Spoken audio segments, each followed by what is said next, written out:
Hello, bite-sizers. Just one word for you. Clasico. It's about to happen Saturday, of course, and two headlines. Barcelona seem in doubt, and when that happens, they struggle. Real Madrid is in doubt, and when that happens, they just don't care. So let's see if Graham Hunter agrees with me that those two teams are actually in different dynamics right now, aren't they? You've nailed it, Guillem. Absolutely. I think it's often important to listen to the players that we respect. And after that footballing lesson that Barcelona got at the Anoeta, how odd was it to hear Gerard Piqué saying we lacked in attitude, and that irrespective of just being outplayed, they hadn't competed, and he said they needed to sort it out. And I think that don't care that you mentioned about Real Madrid goes for the fact that maybe the Zidane proposition as a coach isn't emerging yet, but every single one of his players is giving everything in terms of attitude, whether they're used a lot or a little. And for any manager, that's crucial, particularly in the week building up to the Clasico. What happened to Barcelona against Real Sociedad was there was one team that had the positioning, the pressure, the possession, those kind of things that have been related to Barcelona. A proposition that Barcelona could not deal with. In the past, Barcelona have struggled with 5-4-1 defensive formation. So now there's two ways to get the best of Barcelona. What do you think Real Madrid would do? I think we've seen that Real Madrid are increasingly comfortable coming to the Camp Nou. They enjoy dampening down the atmosphere. They enjoy playing on the break. Now, Zidane is a front foot coach. He likes to entertain. He likes his team to be risky and daring. That's his proposition. He just hasn't managed to impose it on them yet. But the common sense thing is, particularly I think with Gareth Bale missing, that they'll wait, that they'll speculate, they'll try and dampen down the atmosphere. And I don't think they'll... I know that what you're saying is that after the Anoeta, you can go toe-to-toe with Barcelona and try to outplay them. It's now feasible. I just don't see Madrid doing that, Guillem. It's at the Camp Nou, so Barcelona will take the initiative. I agree with you, and Real Madrid will allow them to take the initiative. But what happens at the moment where Barcelona take the initiative is that you get Ter Stegen playing 21 long balls, or Mascherano and Piqué playing it long, but not necessarily to Luis Suarez, not necessarily with a meaning behind it, not necessarily with enough work to get the second balls. So, as we've been discussing for a long while, Barcelona, there are layers of pain that are disappearing from Barcelona. How could that affect the team against perhaps the biggest rival this season, Real Madrid? I think that Real Madrid, even though in these bite sizes, we've talked about your perspective that Madrid aren't yet a defined playing unit. One thing that we do know is that they're full of hungry competitors, Guillem, and they're intelligent. So I think what they'll do is they'll try to isolate Busquets. I don't think Busquets is necessarily playing particularly badly, but all around him, passing options have diminished, and every team that studies Barcelona knows that. Therefore, if you put pressure on where Busquets would normally have had 3 or 4 passing options and he's maybe got one and it's not a good one, you can hurt Barcelona, rip the ball from them and counter from the middle of the pitch, not starting from back near your own penalty area. I expect to see that as a fundamental tactic on Saturday afternoon. One thing to understand about Real Madrid, of course, is when they smell blood, and I think they feel that Barcelona are there for the taking. They normally do take them, and it's interesting that Real Madrid went to the Vicente Calderón and beat Atletico Madrid clearly, but then against Sporting Gijón struggled. You saw a Real Madrid that actually did seem a little bit relaxed, lacking in the intensity, what Piqué is asking of Barcelona players as well. So against Barcelona, obviously all that disappeared, but is that enough just to be intense? Do they have to be doing more? I think also they've been finding results. Yes, they have to do more. And in due course, although people don't care at the moment, as long as they're top of the league, attempting to break the hegemony, there'll be a pardon granted to Zidane's team if his class and style isn't oozing through into the team's performances. But when you look at the Sporting game was typical of, say, 40% of these 30 games without defeat, game, in that they find solutions. And I think in soccer, before you add the ribbons on and add the class, if you can consistently find solutions and you're intense, you're very difficult to beat. And at the moment, Madrid go into this game with a right good chance of increasing their lead at the top. Two key players, one because he will be absent and the other one because we'll come back. Iniesta should be ready for the Clasico. Gareth Bale won't be, of course. The presence of Iniesta will give Barcelona back their old style. But is it as easy as that? Iniesta comes in and everything starts working? Let's think about what he faces, Guillem. He's not going to have a competitive match before he starts. His skills won't have deserted him, but his match rhythm won't be there. And one of the things we have to focus on, I think, is the way in which Modric and Kovacic have been a brilliant, hard-working, aggressive, unified partnership in the midfield. Casemiro's going to be ready, so I'm not certain who starts, but I think Kovacic has earned it, and Iniesta he'll be tested. Those are both players who can run all day, who can pass well, and I think, although, as you say, Iniesta will add style, or the Barca style, when he comes back, he's got a baptism of fire coming back into that particular game. Key in the Clasico, in every game, of course, is the defending. But the defense starts up front with the forwards. That's perhaps the biggest thing that Zidane has done with Real Madrid. He's managed to convince Benzema and Cristiano that they have to defend, even change position if that's necessary.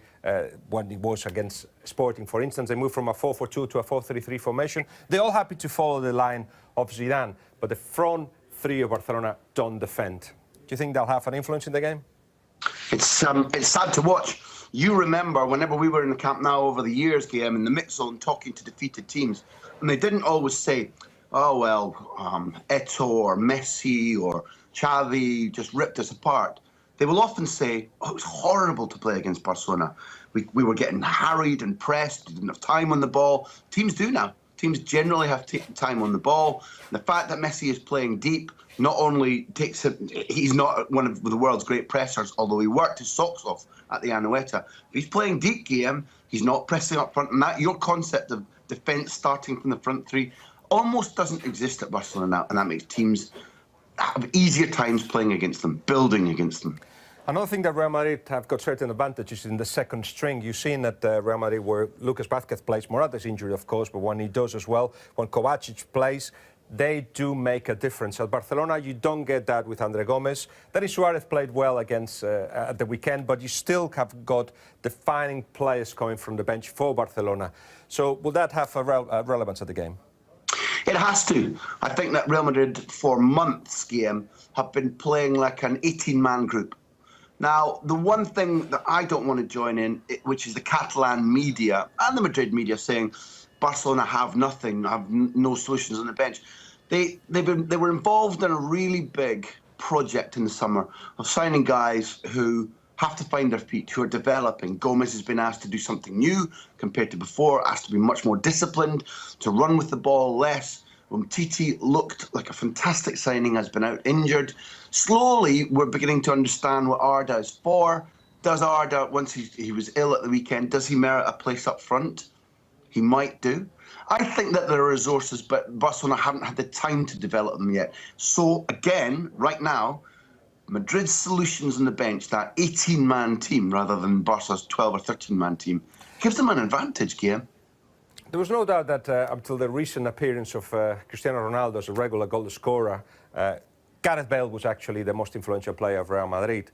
Now he's going to be absent. And does it surprise you that actually Real Madrid have only lost twice in the 51 games where he's been missing?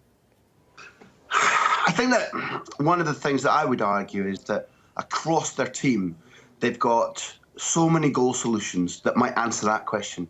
For example, I think right now, we're only in November, 18 Real Madrid players have scored.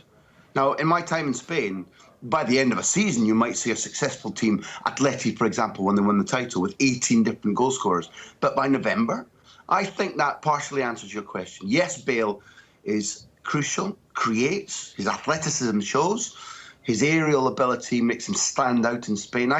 He's one of those players right now you'd pay to watch. If you weren't in our business, you'd go and pay to watch him. He's that exciting. But do they have other players that bring home the 3 points when he's absent or Cristiano's not scoring? Yes, they do. And I think that shows that gradually they've been buying well and accumulating good footballers. Barcelona are playing bad in recent weeks, partly down to the fact that they're not creating collective answers to their football, but also partly to the fact, for instance, that Neymar has not scored in 7. Neymar's playing more as a wide player, doesn't get into the box as often. Is it a mental, is it a physical thing? Listen, when we've talked about it, Guillem, what would you be doing if you were Neymar? You've used that phrase beautiful about Barcelona's coats of paint are being stripped away, i.e. the beautiful thing that they built, little by little, is being reduced. Now, in a system, Neymar wouldn't have been dribbling as much as he do, running across the field. And at the moment, he seems to be having liberty to play as he wishes, to play as he played for Brazil and Santos before he came to a Xavi-driven Barcelona. And frankly, if that's the way they choose to play, if that's what they think gives the fans spectacle, fine.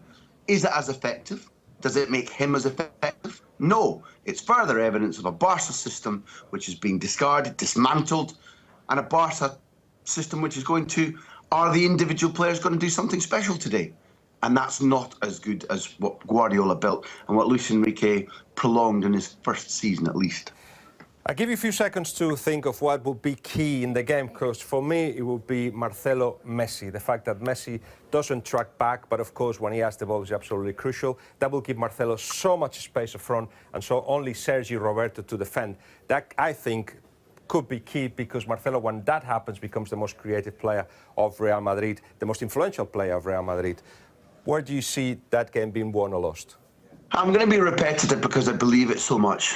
I don't think Barcelona will win unless the passing options to Busquets mean that Barcelona can drag Madrid around. If they don't, and if Madrid are clever in midfield and rip the ball from Busquets because he's under-supported, that's the crux of the game. I can't argue with you. I would never discard the Messi-Marcelo thing. I agree with you. But what remains of Barcelona's system is in jeopardy so long as Busquets is left isolated, and Madrid will know that.